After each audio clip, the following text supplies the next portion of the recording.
मांगोता चीज सखी सोइया वाला डीजइया वाला डीजइया वाला मांगोता चीज सखी सोइया वाला मांगोता चीज सखी सोइया वाला मांगोता चीज सखी सोइया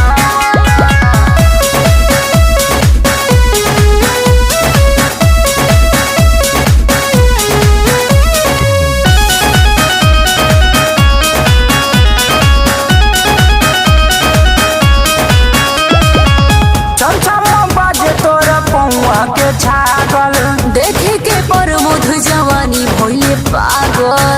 तो वैसन बतले बारे अरे का बुझाता रहन के चल चल बाजे तोरा पौआ के छागल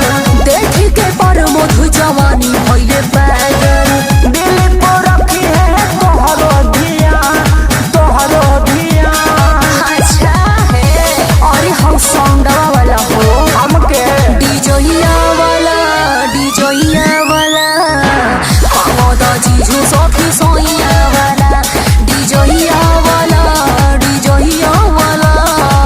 मांगोता चीज सखी सोइया वाला बड़ा बदमाश बा ऑपरेटर है खाली डीजे बजाइला डीजइया वाला